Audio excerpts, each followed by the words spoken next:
Blackpool Mecca, owned by the Mecca Group, but actually named the Locarno, then Tiffanys, and finally the Rhythm Dome, was a large entertainment venue on Central Drive in Blackpool, first opened in 1965. In the 1970s, it was particularly known for the Highland Room, or Suite as I insist on calling it, as I think that's what it was actually called, which was a major Northern Soul venue. From 1977 onwards, it was to host the Commonwealth Sporting Club. It included a 25-table snooker area and boxing, squash, badminton and gin facilities. Joe Davis performed the opening ceremony, and Steve Davis described it as the best club in the country at the time. In 1989, the club was closed and replaced by a bowling alley. The building was closed down in the 1980s and was demolished in January 2009 to make way for a new campus building of the Blackpool and Fylde College. Following an issue with funding, the college withdrew, and it was meant to be redeveloped for housing, but I'm not sure that it was.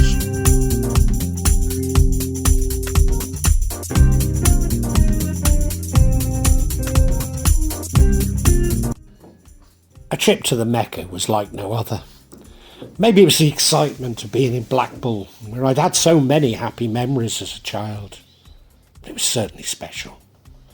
The experience was enhanced if it coincided with the lights.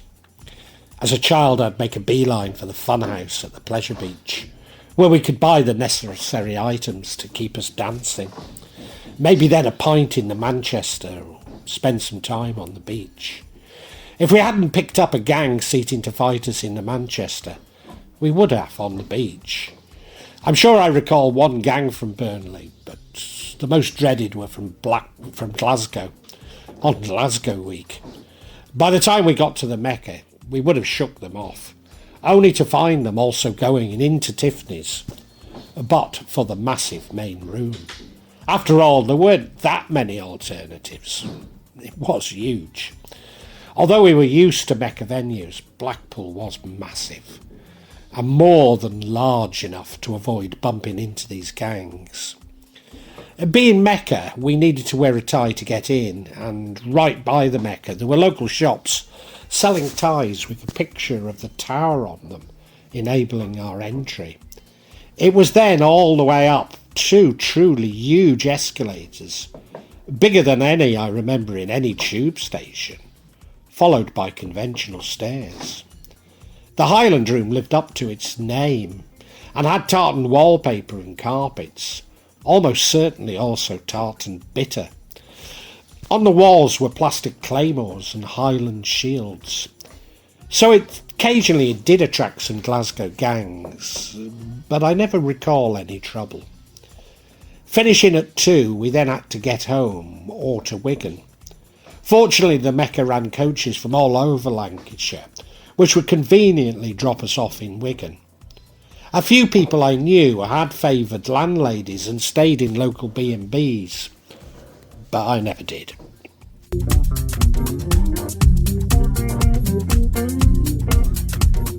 Highland Room was used as a soul venue from 1967 to 79. It became one of the most popular venues on the Northern Soul scene. Unlike similar clubs such as Wigan Casino and the Golden Torch, these events were not all-nighters and ran from 8 until 2 on Saturday evenings.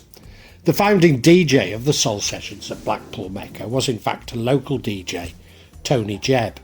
Tony Jebb was DJing with pop DJs called Stuart Freeman and Billy the Kid. Tony soon rose to prominence because the crowd wanted to hear rare soul, although I think they played the Highland Suite during the week. Tony had been playing Motown and well-known soul when he was joined on the decks by Les Cockell, who was at a loose end after the closure of the Twisted Wheel in 1971. Les had been playing records lent to him, for a fee, of course, by the son of a wealthy casino owner, who after several holidays in the US, Miami and New Orleans in particular, where he discovered the Richter catalogue, with his parents, had built up a formidable record collection. The lad with all the records was Ian Levine. One week Les Cockell came down with the flu and Ian was persuaded to step up to the decks and was such a success that he and Les began to do alternate weeks. Ian claims that his early collecting was fuelled by Gary Wilde, who had a cigarette kiosk in Victoria Street, Blackpool. He sold cigarettes and rare records, and all the mods would congregate outside the kiosk. Records were 6 shillings in those days, and Gary charged £5 for those rare Motown and Northern things. At about this time, the Golden Torch in Stoke-on-Trent opened. I say it opened, it had always been opened. It opened as an all-nighter. Tony Jebb was poached by the Torch, which left Les and Ian in control of the Mecca.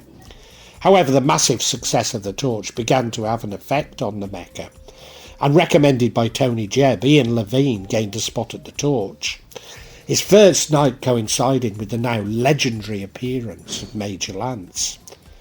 This caused the Mecca to close for a few months. Unfortunately for the Torch, it attracted the attention of the local authorities, and Keith Minchell and Colin Curtis left first for the top rank in Hanley, and then to revive the soul session at the Mecca. Ian Levine remained at the Torch until the last night, and returned to the Mecca when Keith Minchell left.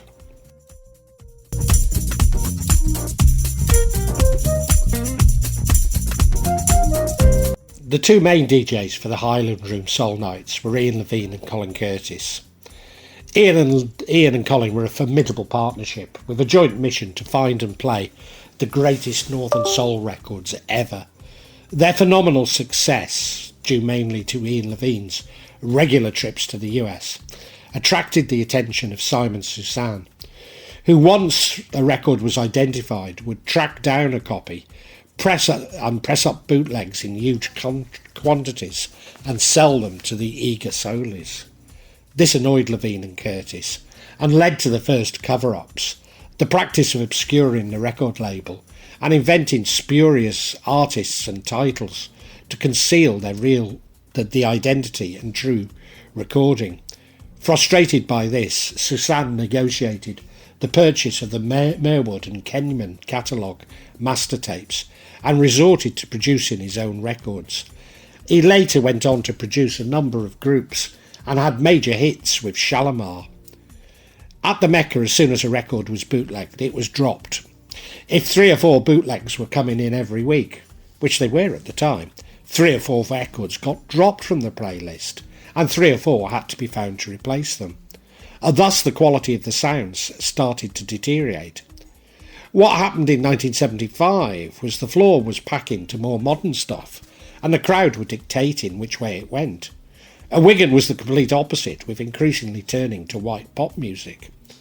Several 1960s classic soul records were discovered at the venue, including Tony Clark's Landslide, Morris Chestnut's Too Darn Soulful, Frankie Beverly and the Butlers, If That's What You Wanted, and Ardeen Taylor's There's a Ghost in My House. This period was brilliantly summed up by music entrepreneur and DJ Ian Frank Dewhurst. I went to the Mecca to be musically educated, and it's pretty much what it did for throughout the key years in my opinion. In terms of the music depth and range, Ian Levine and Colin Curtis 100% led the way for me between 73 and 75. I thank God, almost on a daily basis, that I was unlucky enough to experience such a wonderful music education.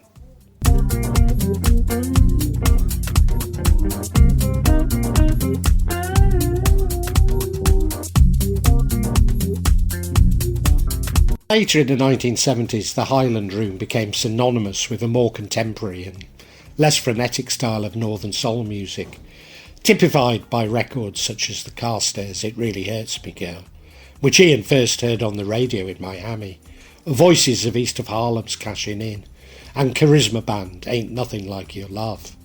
Because of the change in tempo, a slightly different shuffling dance style developed at the venue. Whereas the casino preferred traditional music policy of soul stompers, the Mecca started to implement a newer modern music feel to its playlist. This injected a breath of fresh air into the northern scene And even though it effectively split the scene from 1973 onwards, the sounds played at the Mecca then still sound fresh today. Levine was also upset by Pi Disco Per Demand and Black Magic cashing in on the scene and decided to have a go himself. He took the Exciters, Barbara Pennington, Evelyn Thomas and LJ Johnson into a recording studio and released him on his own Tomorrow label. Ross Winstanley immediately banned Levine's records from the Casino playlist, but in respect he was himself responsible for playing many of Sasan's homemade records. Although I'd heard that it was Bill Pye, the manager of the Mecca, who'd already banned Ian and Colin from DJing at this rival venue, this would suggest at some point that the Mecca themselves ran the Soul Nights, which is what I'd always assumed, but in researching this, I'm not so certain that that was always the case. As Colin Curtis got funkier, playing sounds by artists such as Roy Ayers and George Benson, Ian Levine started to introduce a disco flavour to his playlist, influenced by visits to gay clubs in New York. The Highland Room moved further and further away from the northern scene, and by the end of the 70s it had become the domain of jazz funk. Things came to something of a head at the Manchester Ritz all dayer that I remember attending. Neil Rushton of the Cats was running these all dayers there. It was a huge success, maybe 1,500 to 2,000 every Sunday. At the time, modern disco stuff was playing at the Mecca. Dr. Buzzard's original Savannah Band, Tavares, Car Wash, Jaws by Lalo Schifrin. Soul Sam, who'd been a strong advocate of the letter, wrote a letter suggesting that Levine must go, and the Wigan crowd wore badges saying Levine must go, whilst I wore a badge saying my old friend Barnfather, Sam's real name, must go. Pete King from Wolverhampton and Shelvo from Leicester had got an 11-foot banner that said Levine must go and walked through the Highland Room with it. Levine moved away from the Mecca and concentrated on the high-energy disco scene, whilst having a massive hit with High Energy by Evelyn Thomas. The Motor City project, an attempt to revitalise ex-Motown artist's career, was a distinct failure, the only ray of light being Francis Nero's Footsteps Following Me in 1991. Success finally arrived with Take That and continued with Bad Boys Inc. and Boyzone.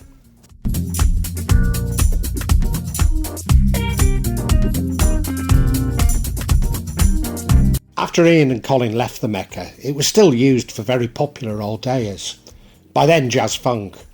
But I also recall going one Saturday night and listening to a disco jazz funk set. I thought it was Colin, but I must be wrong. I note that in later 1979, Brian Wakelin and Pete Haig did DJ in a Highland suite, although I seem to remember Casanova by Coffee being played in the main room. This is around the time that I used to visit Casanelli's in Standish, where Colin played, and prior to his residence at Rafters, I think, and certainly before his residence at Berlin in Manchester.